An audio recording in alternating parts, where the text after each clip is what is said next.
menghitung dirinya, Pak Bu. Nah, hal tersebut termaktub, mungkin Bapak Ibu banyak yang sudah hafal ayatnya.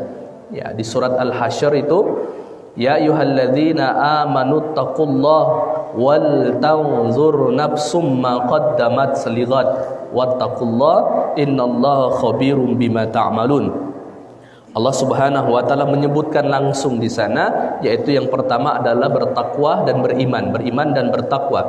Ya ayyuhalladzina amanu taqullah, wahai orang-orang yang beriman, tidak cukup dengan iman kamu saja, namun lengkapi dan sempurnakan dengan takwa. Wattaqullah wal tanzur nafsum ma qaddamat lighad. Nah, ini poin penting yang akan kita bahas.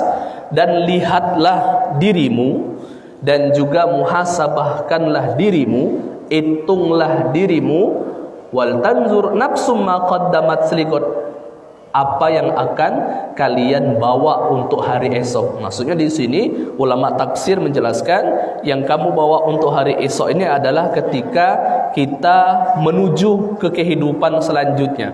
Jadi terminal selanjutnya. Di Pak kita ini hidup ini di terminal. Ada terminal ruh, ada terminal kandungan, ada terminal dunia, terminal kuburan ataupun alam barzakh, selanjutnya terminal selanjutnya sampai ke terminal akhirat.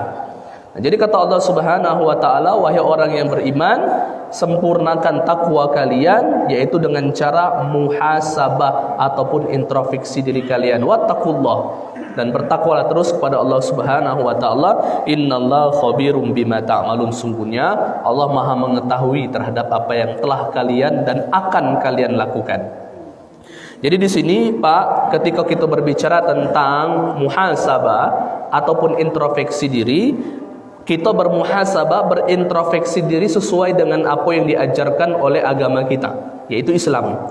Sebagaimana yang sudah kami sampaikan pada pertemuan yang awal sekali, pertemuan pertama itu, orang yang beriman, orang muslim itu setidaknya harus memahami 3 inti di dalam agama Islam. Yang pertama, keimanan ataupun akidah. Yang kedua, syariat ataupun ibadah di dalamnya, ataupun amaliyah, pekerjaan yang berhubungan tentang gawian. Yang pertama tadi berhubungan dengan keyakinan, yang kedua gawian kita, mulai dari bangun tidur sampai ke tidur lagi, isinya itu adalah amaliyah. Dan yang ketiga, seorang mukmin hendaklah memperhatikan tentang akhlak ataupun hasil dari ibadah, keimanan dan ibadah yang sudah ia lakukan. Maka pertama insyaAllah kita akan membahas satu persatu Pak Bu. Muhasabah dalam akidah ataupun keimanan, muhasabah di dalam syariat ataupun amaliyah kita, dan muhasabah dalam akhlak. Yang pertama yaitu muhasabah dalam akidah. Pak Bu, kalau seandainya kita membahas tentang akidah ataupun iman, lah dari kecil dulu kita pasti diajarkan apa itu rukun iman. Rukun iman itu beriman kepada Allah Subhanahu wa taala, beriman kepada kitab-kitab Allah Subhanahu wa taala, beriman kepada rasul-rasul Allah Subhanahu wa taala, beriman kepada malaikat-malaikat Allah Subhanahu wa taala, beriman kepada hari akhir, dan beriman kepada ketentuan Allah yang disebut dengan qada dan qadarnya Allah Subhanahu wa taala. Nah, Pak Bu, ya ini yang mesti kita muhasabahkan diri, hitung diri kita dan introspeksi diri kita. Dari segi yang pertama dulu, benar apa tidak kita dalam menjalankan keimanan ataupun keyakinan kita. Yang pertama, kita fokus kepada 6 ini dulu. Iman kepada Allah Subhanahu wa taala. Mungkin kita yakin bahwasanya ditanya, siapa Tuhan kita? Allah Subhanahu wa taala. Siapa satu-satunya tempat kita meminta? Iyyaka na'budu wa iyyaka nasta'in. Allah. Siapa satu-satunya kita tempat kita bersandar? Allahu Samad, Allah. Namun pada kenyataannya, introspeksi diri kita Pak Bu, apakah benar kita yakin bahwasanya Allah itu adalah Tuhan yang satu, atau kita mensekutukan Allah? Contoh Pak Bu, sekutu di sini disebut dalam bahasa Arab syirik. Syirik terbagi 2. Okeylah, kita yakin Pak Bu, insya-Allah, dan kami yakin di masjid ini khususnya dak katik yang masuk dalam kategori syirik besar. Apa itu syirik besar? mereka yang mensekutukan Allah ataupun menjadikan Tuhan ada selain Allah Subhanahu wa taala. Namun yang pastinya Pak Bu, di antara kita ya ada dan mungkin pernah melakukan syirik kecil. Apa syirik kecil? Di antara syirik kecil itu kata ulama adalah riya dan sum'ah. Ya, riya itu termasuk syirik kecil. Kenapa disebut dengan syirik kecil? Contoh Pak Bu, kita beribadah kepada Allah Subhanahu wa taala, salat. Ya. Ketika kita melaksanakan salat kita itu lillahi ta'ala ataupun li makhluk Allah, untuk Allah ataupun untuk makhluknya, jingok ketenangan, kehusuan ataupun apa yang kita inginkan dalam hati kita. Misal ada orang solat, ketika dekati wong dia biasa solatnya, tetapi ketika dijingok wong langsung khusyuk. Auzubillah. Itu syirik. Dinamakan riya syirik kecil karena ngapa? Niatnya bukan karena Allah Subhanahu wa taala dalam beribadah, akan tetapi niat ibadah yang dia lakukan untuk dilihat oleh makhluknya Allah Subhanahu wa taala. Wajar ketika ulama menyebutkan riya bagian dari syirik kecil. Jadi ini bagian dari keimanan yang mesti kita introspeksikan diri, kita benari dulu dari hal-hal yang bentuknya keimanan. Iman kepada Allah. Kemudian Allahus Samad, Allah sebagai tempat bergantung. Jalanian nampak Allah tempat bergantung kita. Atau kita bergantung dengan, mohon maaf, benda-benda yang sifatnya la yadurru wa la yanfa', tidak bisa memberikan manfaat dan aslinya tidak bisa memberikan mudarat kepada kita.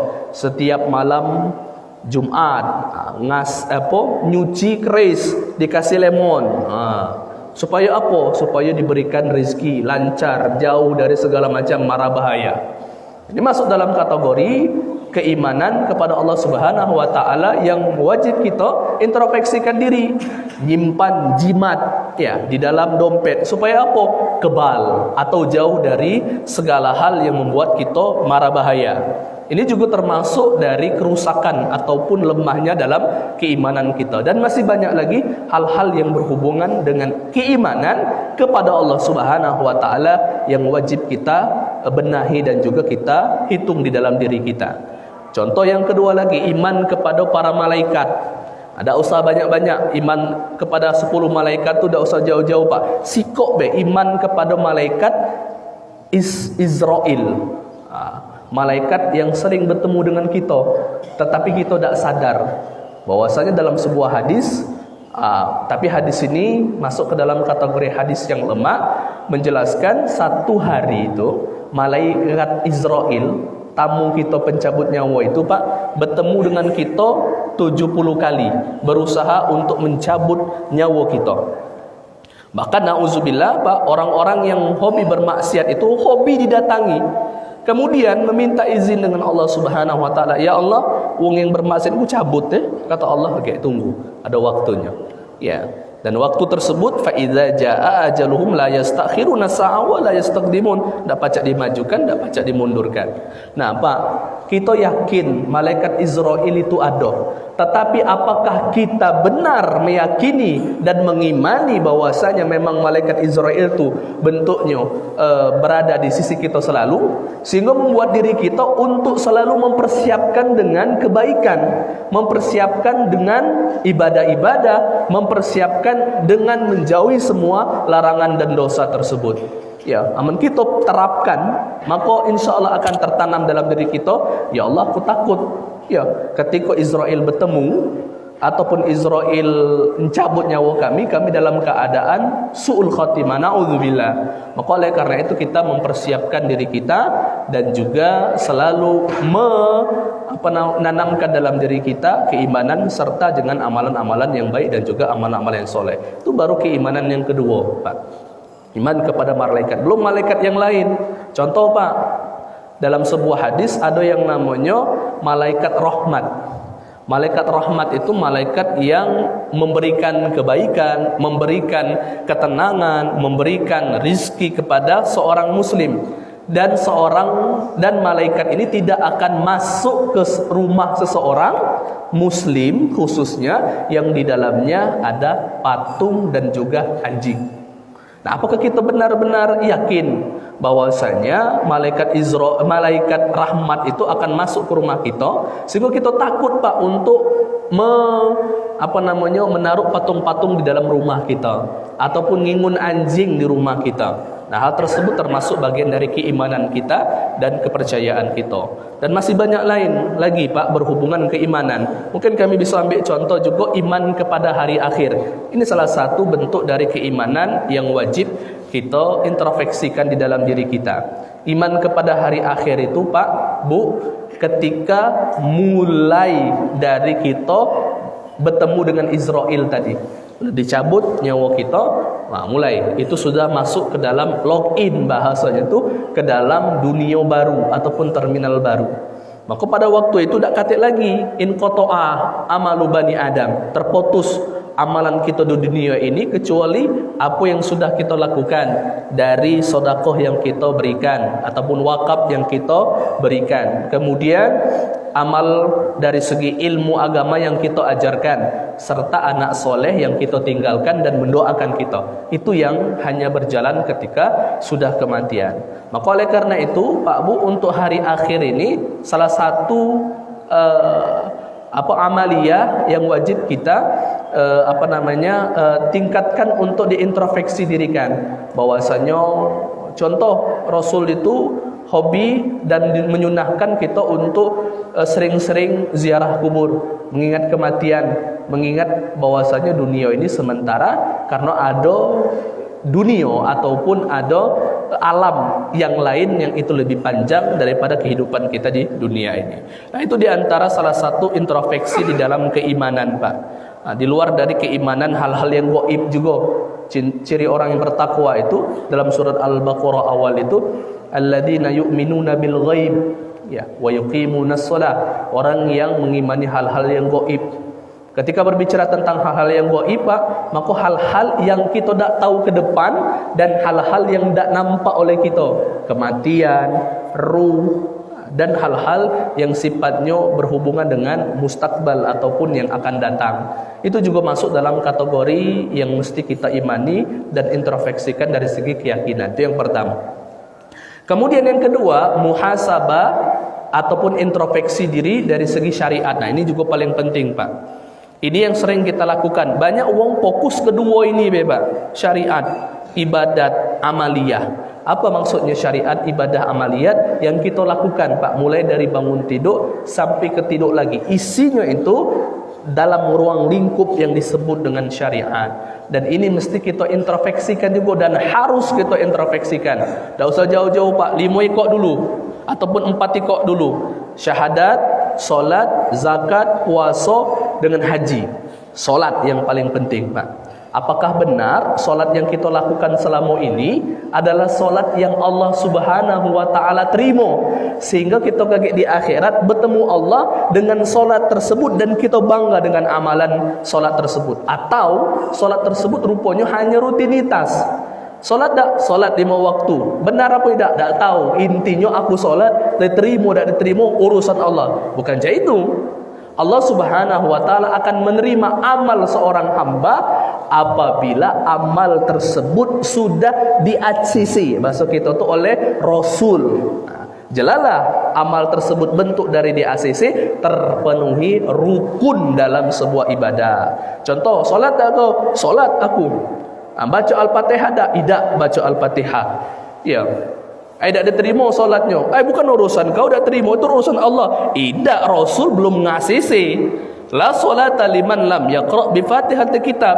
Tidak sah kata Rasul solat seorang mukmin kalau dia tidak membaca Al-Fatihah. Jadi pemahaman yang cak ini harus kita bangun Pak. Kalau banyak urusan Tuhan itu, bukan urusan kau. Ya, tentang menerima ibadah apa tidak. Ya, pertanyaan, sudah belum kita terpenuhi syarat-syarat yang telah ditentukan oleh syariat ataupun yang sudah diajarkan Rasul?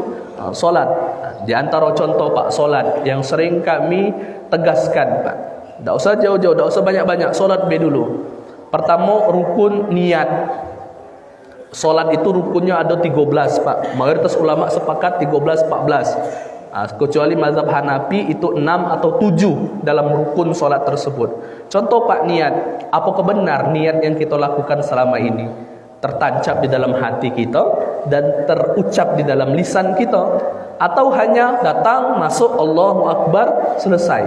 Tak tahu solat tersebut entah subuh 2 rakaat ni banyak Pak, bisa qobliyah, bisa tahiyatul masjid, ya bisa solat wudu, ya. Sehingga untuk membedakan antara yang sunnah dengan yang wajib, memenuhi kewajiban tadi, maka dimulai dan juga diperbaharui ataupun dibedakan dengan niat tersebut. Itu yang pertama. Yang kedua Pak, yaitu Al-Fatihah.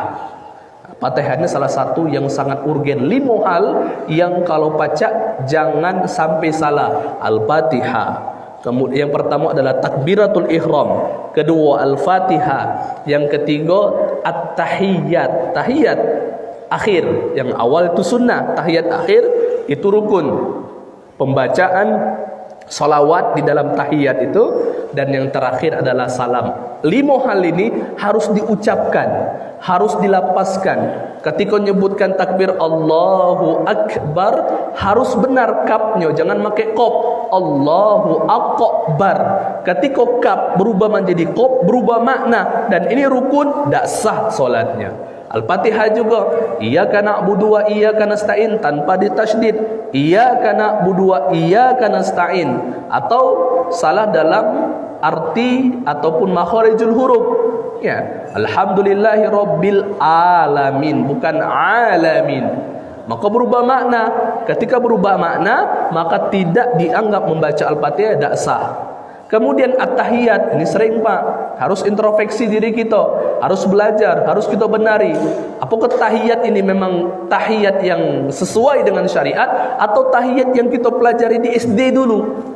Ya, yang benar sesuai dengan tasydidnya, at-tahiyyatul mubarakatus salawatut thayyibatu lillah. Itu versi pertama. Atau versi yang lain, at-tahiyyatu lillahi wa salawatu. Atau versi yang ketiga yang diajarkan oleh Umar bin Khattab, at-tahiyyatu lillah wa salawatu lillah. Tiga-tiganya benar. Yang paling penting adalah makharijul huruf dan tasydidnya. At-tahiyyatul. Ada orang yang tasyahud at-tahiyyatul mubarakatus salawatut thayyibah, meloi apa yang diajari oleh guru-guru ngaji dulu ketika SD, ataupun belajar yang sifatnya otodidak. Dan ini merupakan hal yang mesti kita introspeksikan dan kita benari supaya solat kita benar. Itu dari segi solat. Dari segi solat, kawannya zakat. Wa aqimus solat wa atuz zakat. Pak Bu, terkhusus bapak-bapak, ibu-ibu yang sudah pensiun, ya, anaknya lah sudah begawi galau, gaji pensiun lancar terus, ya, reto makin banyak, ya. Pertanyaan, sudah belum melaksanakan zakat? Pak Bu, zakat dengan solat itu satu gandengan, saudara. Selalu Allah menyertakan wa aqimus solat wa atuz zakat wa iqamis solat wa itaiz zakat. Ketika kalian benar melaksanakan solat, maka kalian juga menunaikan zakat kalau terpenuhi syaratnya. Syaratnya apa? Yang pertama, harta yang dia miliki, punya dia, dan lebih dari ketika sampai nisab atau lebih 1 nisab. Mana 1 nisab tuh? Ibu punya emas 85 gram. Banyak itu 85 gram. 85 gram itu bulan Ramadan, bulan sekarang Jumadil Akhir, ya. Ketika Jumadil Akhir bulan tahun depan masih 85 gram atau lebih, maka wajib mengeluarkan dari emas tersebut atau nilai dari emas tersebut 2,5%-nya. Pertanyaan, sudah belum kita mengeluarkan zakat tersebut?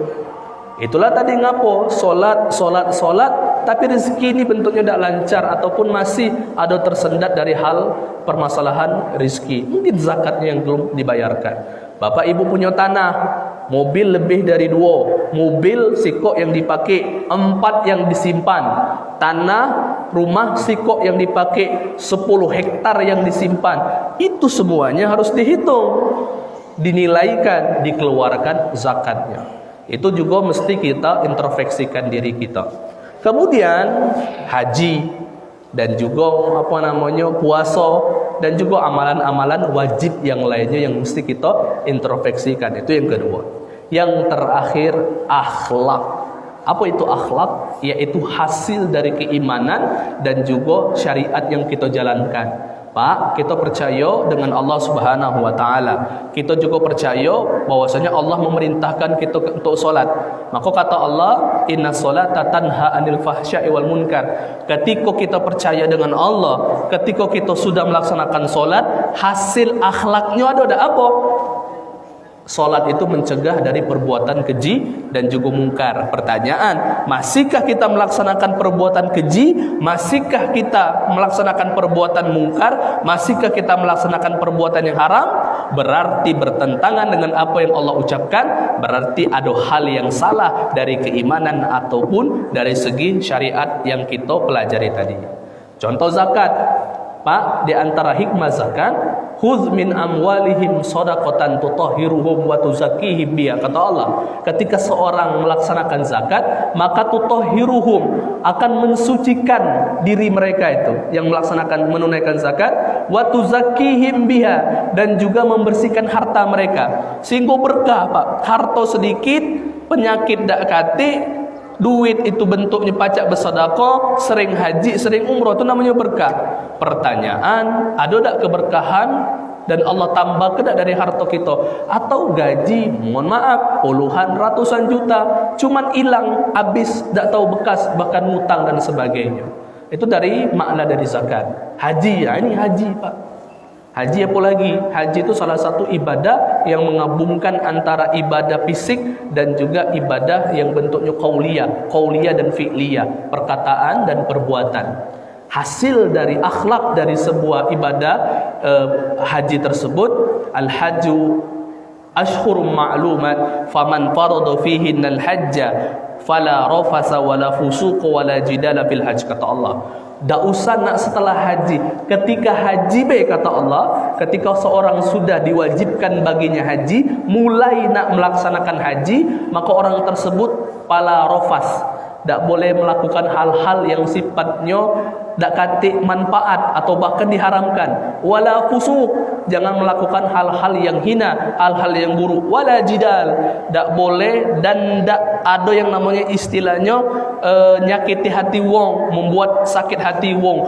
Apalagi ketika sudah balik. Pertanyaan, haji dan hajah yang sudah ada dalam diri kita sesuai dengan apa yang Allah ungkapkan di dalam Al-Quran tadi. Dan itu mesti kita introspeksi dirikan. Sehingga Pak, ketika kita sudah introspeksi keimanan, introspeksi dari segi syariat amalan yang sudah kita lakukan, dan akhlak tadi sudah sudah berhasil dalam diri kita, maka barulah kita masuk dalam kategori orang yang beriman dan juga bertakwa. Ustaz, manfaatnya apa wong yang beriman bertakwa? Banyak Pak dalilnya. Kita pakai dalil yang sering bapak ibu hafal ketika mungkin kecil dulu. Nenek kami sering ngajari kami. Ketika kau buntu, baca doa ini. Dari kecil kami sudah hafal. Rupanya ayat Al-Quran. Bunyinya apa? Wa may yattaqillaha yaj'al lahu makhraja wa yarzuqhu min haitsu la yahtasib wa may yatawakkal 'alallah fahuwa hasbuh. Jadi di sini ayat tentang bahasa itu ayat 1000 dinar. Ayat yang membahas tentang di antara manfaat bertakwa. Orang yang bertakwa, orang yang sudah Allah kasih yang namanya gelar bertakwa tadi, yaj'al lahu makhraja. Pak, Bu, ketika kita sulit di dalam menyelesaikan sebuah masalah, Allah ikut campur untuk menyelesaikan juga. Yaj'al lahu makhraja, dan Allah kasih yang namanya jalan keluar. Sehingga orang yang bertakwa itu dak kaca dak kate masalah. Ada masalah selesai dewe. Ada masalah ca Allah bantu. Itu orang bertakwa. Wa yarzuqhu min haitsu la yahtasib.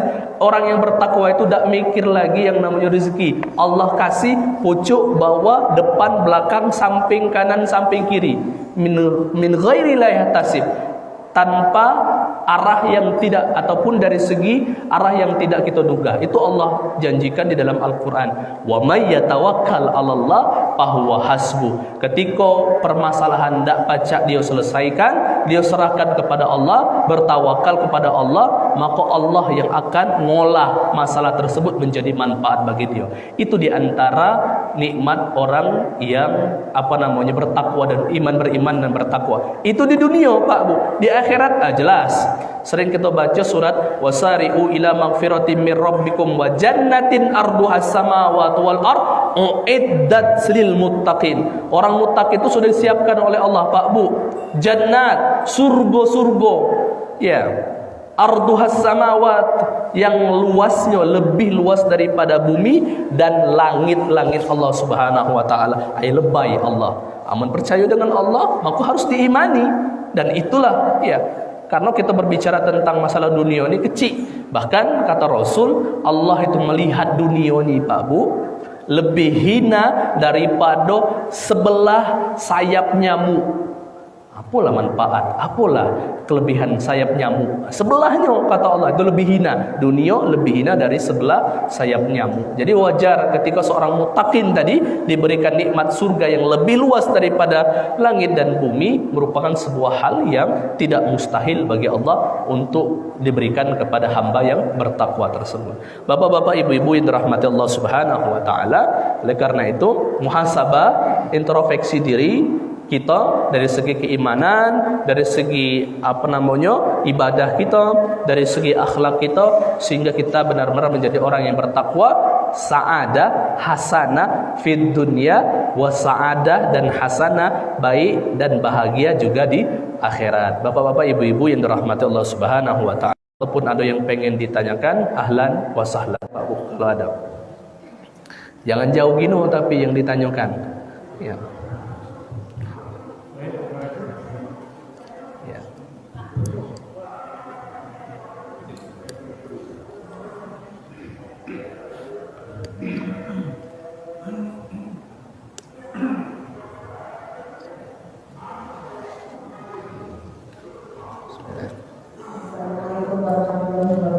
Assalamualaikum.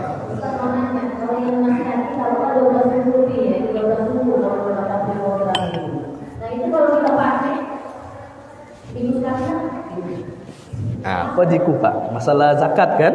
Ya. Ya. Ulama, mayoritas ulama mengatakan, sebagian besar ulama, harta yang digunakan, harta yang dipakai itu tidak wajib zakatkan. Pertanyaan, Bu, ada dak wong di Palembang ini yang make perhiasan itu 12 suku langsung dipakai? Paling cincin sesuku lah, paling kalung sesuku, subang. Ayo, ada mungkin sebagian 5 suku, ya taruhlah 5 suku. Berarti masih ada sisa sekitar 7 suku. Gelang 5 suku. Jadi ini untuk kalau seandainya kita mengatakan, Pak Bu, jadi standar masuk dalam kategori perhiasan yang dipakai adalah yang kita pakai setiap hari. Kalau seandainya setiap hari itu dipakai 5 suku, ya sudah, tidak dihitung zakat. Ya. Kalau waktu nak zakat, kata Pak Haji, baru dipakai, tidak dianggap. Maksudnya adalah ketika dipakai hari-harian.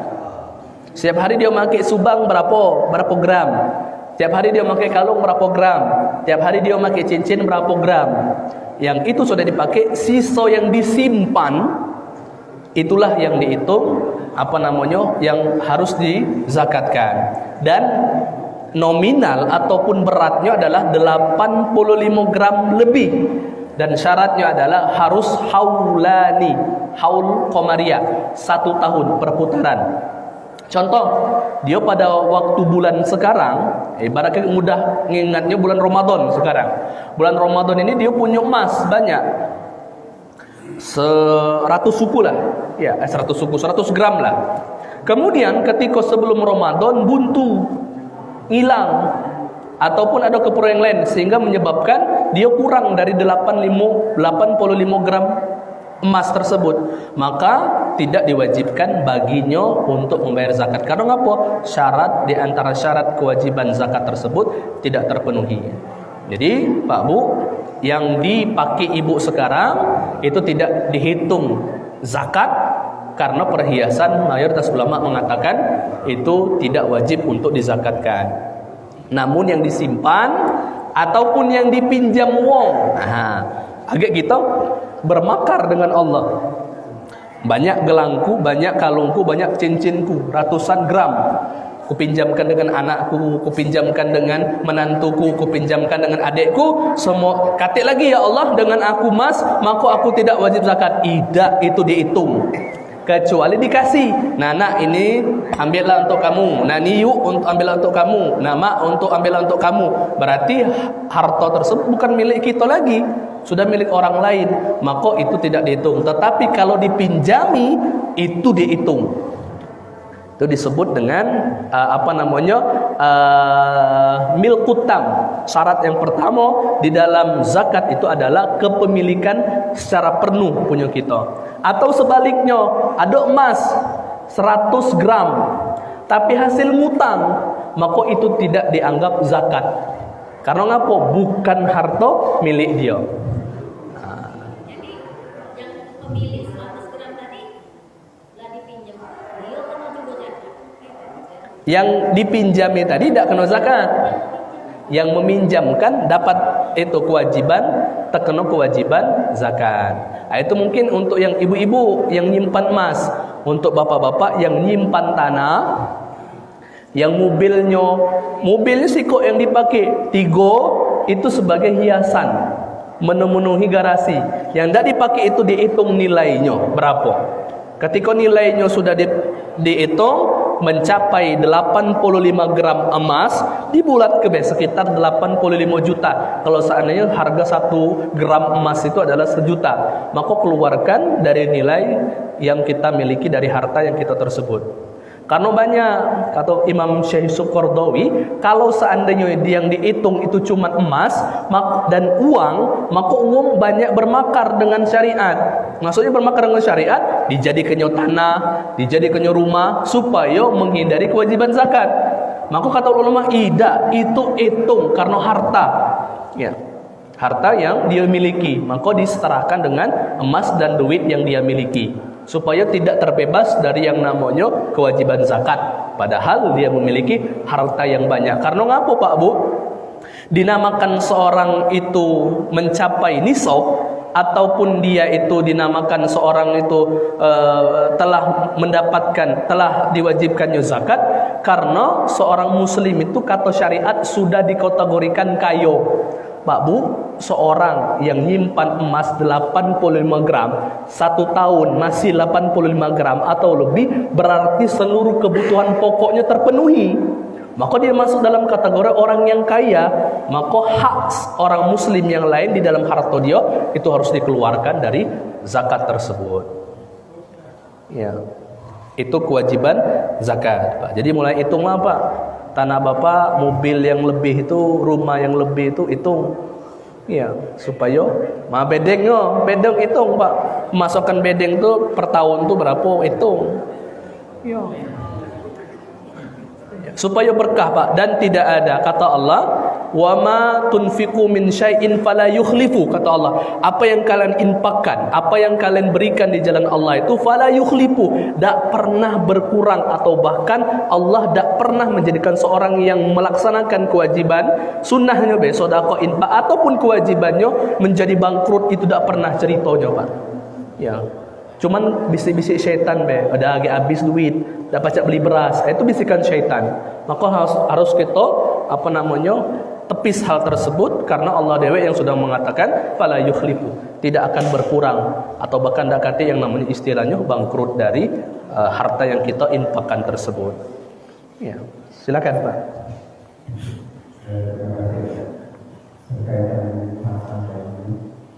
Seiring dengan waktu umur, kita sudah belum masa dengan keinginan Tapi banyak faktor yang mempengaruhi sehingga masyarakat sangat dalam bidang keimanan dari al-Quran dan akhlak ini sedang mengalami pasang surut. Dan keimanan tadi apa yang disampaikan Ustaz, ria itu termasuk salah satu yang patut diwaspadai. Padahal dalam kehidupan sehari-hari sering kita melakukan. Kemudian dalam bidang syariat ibadah, apalagi dalam bidang akhlak ini banyak faktor. Misalnya kita tidak mau hibah, diajak kawan hibah. Kira-kira kiat-kiat apa yang kita lakukan itu selalu sampai ini yang terbaik depannya sesuai dengan usia kita seperti yang disampaikan. Jadi Pak, keimanan dan juga ketakwaan itu yazidu bil amali soleh, bit taqwa.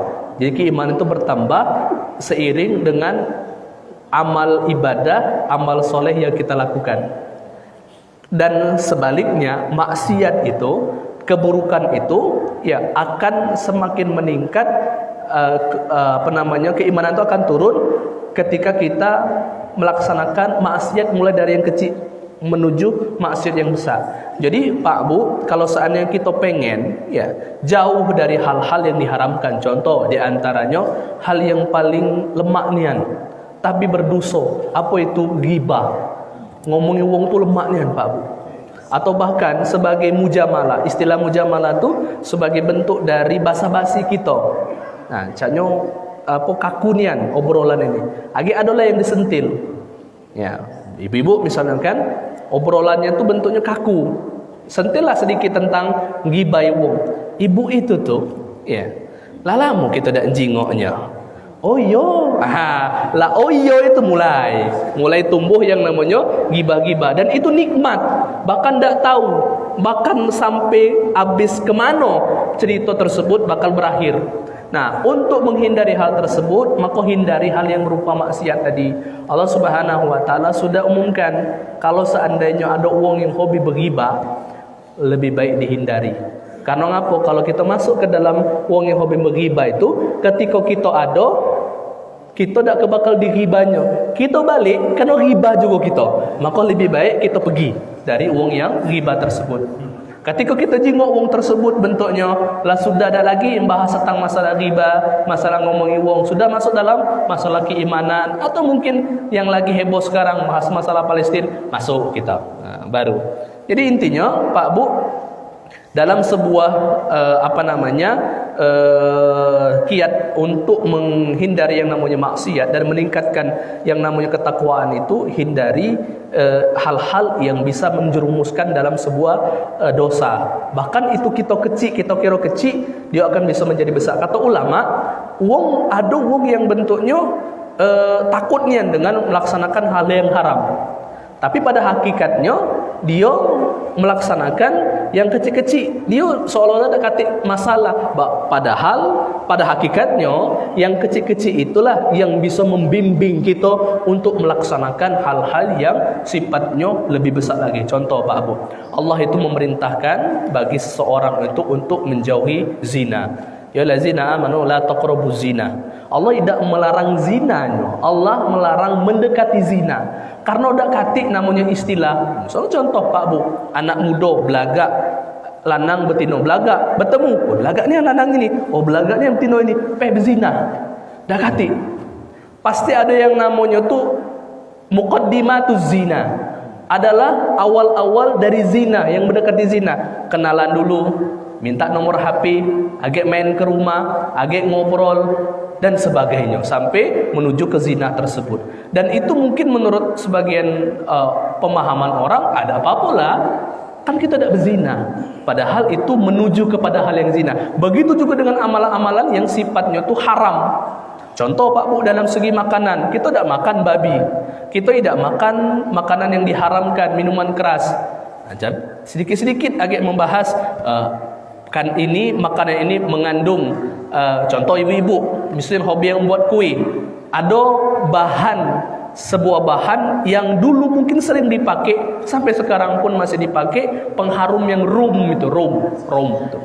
Itu padahal masuk dalam kategori minuman keras. Tidak apa-apa dikit pula. Ya, tidak apa-apa. Mendak make ini dak wangi kue ini. Ya, tidak apa-apa sedikit. Ya sudah, lama kelamaan kok lemak make rum ini. Make khamr yang lain, make minuman keras yang lain, agak menuju kepada lama-lama minuman keras tersebut.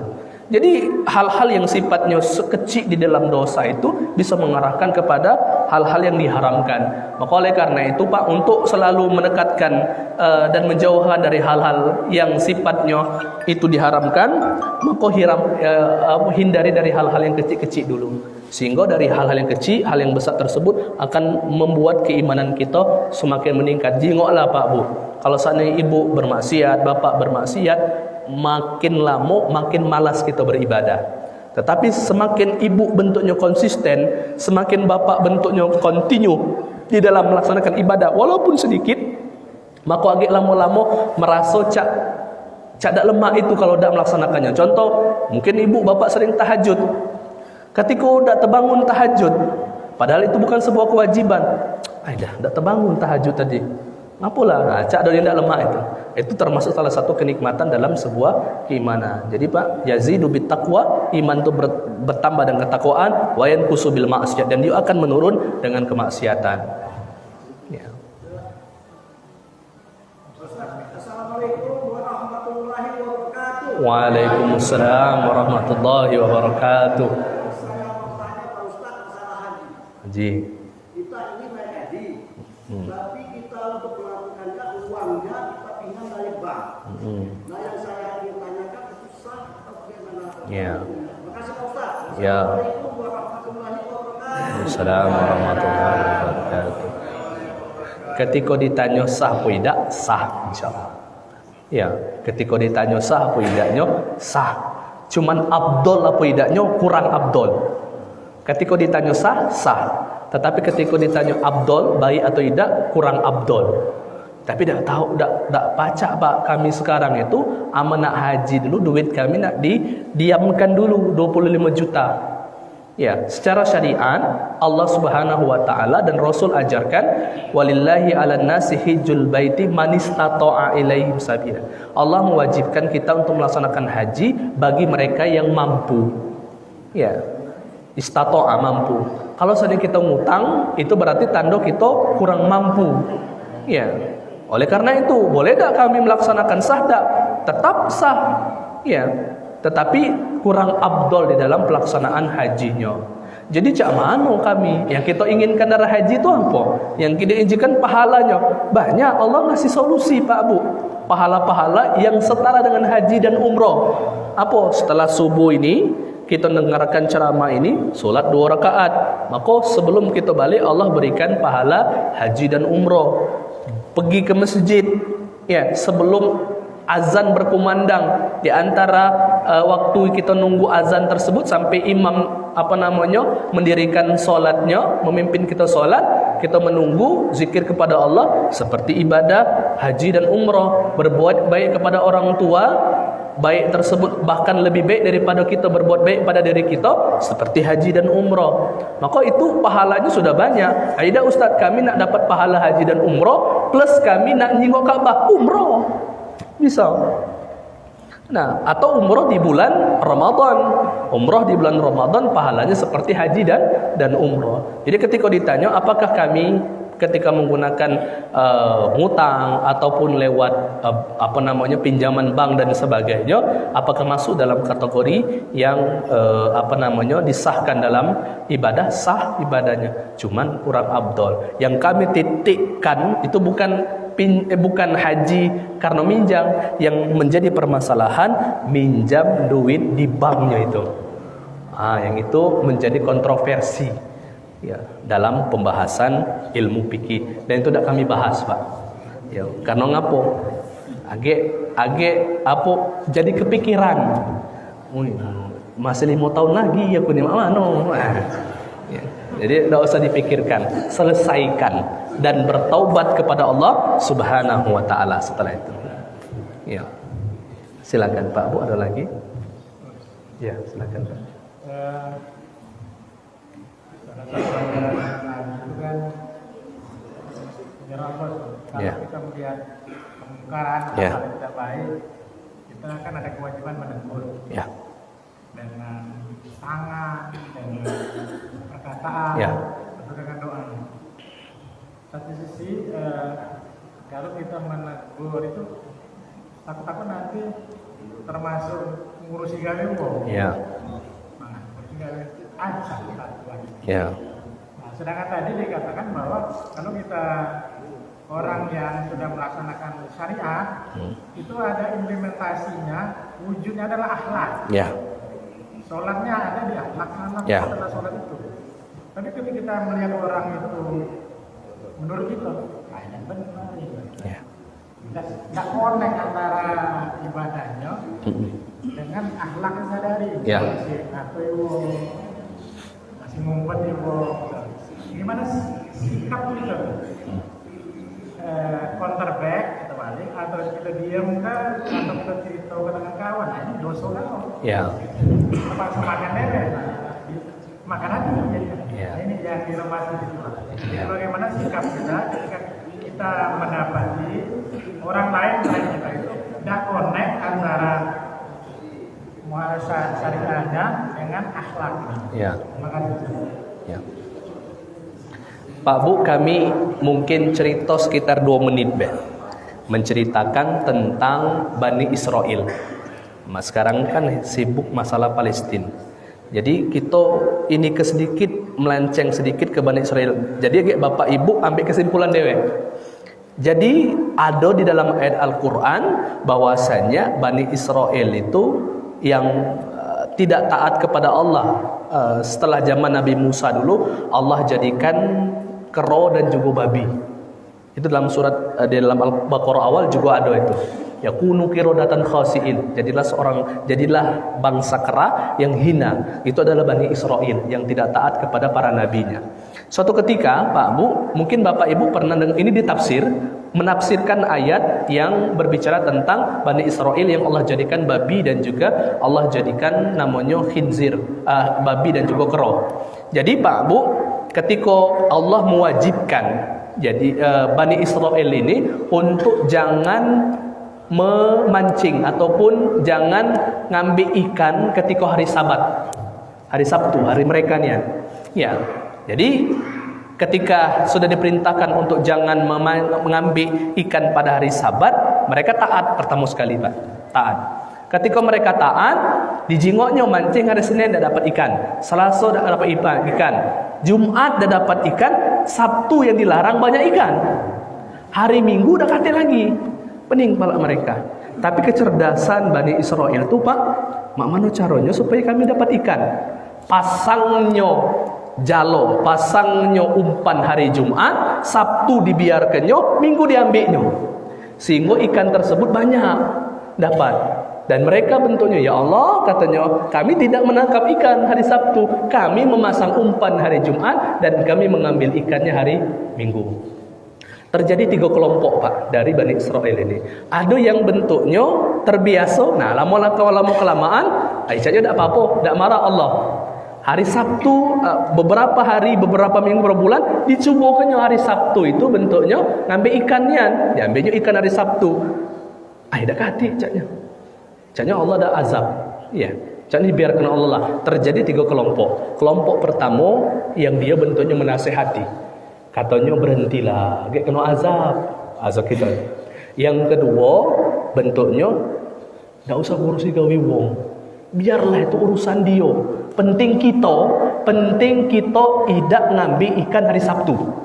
Itu urusan mereka. Ada yang ketiga yang mereka bermaksiat tadi. Nah 3 ekor ini memberikan contoh yang terjadi di masyarakat kita. Suatu ketika, panjang cerita, singkat cerita, kemudian mereka ini memisahkan diri. Yang 2 ekor ini sikok tempat yang beriman dan takut akan azab Allah tadi dan memperingati tadi itu tinggal di tembok yang lain. Sabtu nangkap ikan, malam Minggu, hari Minggu pesta, terus sampai suatu ketika, ini dalam tafsir Pak ya, suatu ketika dak kati didengarnya, Katik lagi bangsa Yahudi yang di sebelah tadi itu berbunyi digarinya rupanya lah menjadi babi dengan kirodatan ataupun monyet tadi, Pak. Di sini ya menunjukkan ulama berbeda pendapat. Yang kero tadi itu adalah mereka yang bentuknya mancing ataupun ngambil ikan hari Sabtu. Yang khinzir tadi itu mengatakan mereka yang membiarkan padahal masih di dalam satu tempat tadi. Dari sini ulama mengambil istifadah ibrah dalam ayat tersebut menunjukkan wajib bagi kita untuk memperingati hal tersebut senada dengan sabda Nabi sallallahu alaihi wasallam, "Idza ra'a minkum munkaran." Apabila kalian melihat kemungkaran ini Pak, hal yang diharamkan, hal yang dilarang, fal yughayyir biyadi. Maka rubahlah, bantu untuk lebih baik sesuai dengan kekuasaan kalian. Contoh Pak Haji sebagai pemimpin dalam masjid ini, jinggo ada aliran yang sifatnya menyesatkan, tidak melaksanakan kewajiban atau melakukan sebuah yang haram, maka Bapak wajib memperingati biadi dengan kekuasaan. Fa illam tastati fabilisan. Kalau tidak baca maka dinasihati dengan cara yang baik. Ini poin yang akan kita bahas setelah ini. Fa illam tastati fabiqalbi, amun tidak baca dia omongi tidak galak. Dari segi kekuasaan tidak baca, dia omong juga galak, babi kolbi. Apa maksud di kolbi? Doakan. Ya Allah, dia ini muslim yang sekarang lagi sesat. Moga-moga engkau berikan hidayah di dalamnya. Nah, balik ke yang pertama, bahwa ada aful iman. Ini kata Nabi, selemah-lemah iman. Di nasihat tidak baca, di doai pun bentuknya juga masih tidak berubah. Berarti orang tersebut masih ada keimanan, Pak. Ya, maka tetap didoakan orang tersebut. Nah, balik ke yang pabilisan ini dengan lisan tadi, Pak. Kalau nak ngajak wong untuk dalam kebaikan, ud'u ila sabili rabbika bil hikmah. Ajaklah saudara kalian yang sedang melaksanakan maksiat tersebut dengan hikmah bijaksana. Pak. Bijaksana mana caranya? Bijaksana itu bukan dengan kita langsung, tidak. Bijaksana dengan wong ini yang ku omongi dak galak nurut. Ku panggil ke ustaz. Ustaz, mak ini. Nah, atau cak sekarang Pak Bu, bijaksana itu apa? Biasanya ada ketika kami pengajian cak ini Pak Bu, ada jamaah ustaz nak nanyo, ada jamaah kami ini gawi nak imam be, padahal bacaan Al-Qur'annya jelek. Wong itu ada di sana lah. Ya, itu bentuknya untuk mengingatkan juga. Ya, melalui lidah ustadznya, sehingga ustadz menjelaskan, tidak boleh A, B, C, D. Itu bil hikmah, dengan bijaksana. Ya, tak bijak kalau seandainya memberitahukan ataupun menasih seorang, kata Imam Syafi'i, di tengah-tengah jamaah. Contoh, ini kau ni solat mak ini, tadi tu mak ini A, B, C. Sehingga bukan, kata Imam Syafi'i, bukan menjadi sebuah nasihat peringatan, akan tetapi menjadi sebuah pertontongan aib ataupun kesalahan orang lain yang sifatnya orang lain baca meloi justice ataupun meloi menghukum orang tersebut. Itu yang pertama, bijak. Ud'u ila sabil rabbika bil hikmati wa mau'izatil hasanah. Dan yang nasihat ini Pak, kalau baca juga memberikan contoh. Ada orang yang ngasih nasihat tetapi tidak memberikan contoh, dak galak dia melok. Iya, kata Allah bijak, wa mau'izatil hasanah wajadilhum billati hi ahsan. Kalaupun memang nak diajak dialog, ajaklah dengan cara yang baik, dengan tutur kata yang baik. Karena ingat Pak, pegang sikok Pak. Pegang sikok, kita mengingatkan, bukan menjadikan orang itu baik. Ya, innaka la tahdi man ahbabta walakinallaha yahdi man yasha. Ketika Rasul sallallahu alaihi wasallam wafat pamannya Abu Thalib, Nabi Pak, ini Nabi menginginkan untuk pamannya Abu Thalib tersebut menjadi seorang muslim, sehingga Nabi pengen mengistighfarkan. Ketika dia sudah wafat, Allah turunkan ayat, Muhammad, innaka la tahdi man ahbabta. Kau tidak berhak untuk memberikan hidayah terhadap orang yang engkau cintai. Walakinallaha yahdi man yasha. Itu tugas Allah, memberikan hidayah bagi orang yang engkau sayangi tersebut. Ya, jadi di sini intinya Pak, menasehati tanda ataupun ciri ataupun bentuk dari kita peduli dengan orang tersebut. Nah, melaksanakannya silakan, tidak biarkan. Ya. Tapi tetap kemungkaran seperti cerita yang di awal tadi harus dinasihati, jangan didiamkan Pak. masuk dalam golongan kedua tadi itu. Ya, buruk juga akhirnya. Kita nasihati, cuman dengan cara yang bijaksana tadi, Pak Haji. Dan itu menjadi salah satu permasalahan di setiap jamaah, pasti ada, Pak Mu. Dan juga yang dinasihati kalau baca logowo alhamdulillah. Ada yang nasihati dan juga ada yang mengingatkan dalam kebaikan. Innal insana lafi khusr. Kata Allah, manusia itu dalam kerugian galau. Illal ladzina amanu, kecuali mereka yang beriman. Wa amilus solihat, imannya tersebut dibuktikan dengan gawean-gawean yang bagus, amal yang soleh. Wa tawasau bil haq, mereka selalu saling menasehati dalam kebaikan. Wa tawasau bisab, dan selalu menasehati dan juga memberikan masukan dan juga nasihat dalam hal kesabaran, mengingatkan di dalam kesabaran. Itu bentuk dari kebijaksanaan dalam sebuah persaudaraan sesama muslim tadi, Pak Haji. Jadilah Pak Iya. Ada lagi, silakan Pak, kalau ada. Apa ibu tadi? Ngaco. Silakan Bu. Kondangan Pak. Ya. Habis Pak? Ya.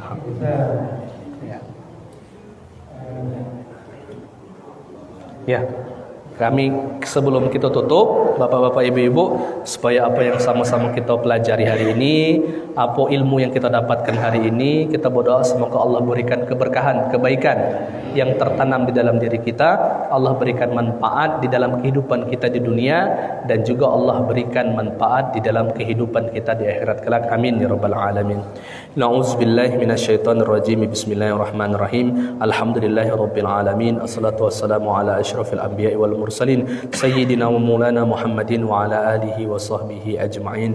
Allahumma anfa'na bima 'allamtana wa 'allimna ma yanfa'una warzuqna 'uluman tanfa'una bi rahmatika ya arhamar rahimin. Allahumma inna nastaudi'uka ma qara'na wa ma hafidhna wa ma ta'allamna farudduhu ilaina inda hajatina ilaihi innaka ala kulli syai'in qadir. Wa sallallahu ala sayyidina Muhammad wa ala alihi wa sahbihi wa sallam walhamdulillahi rabbil alamin.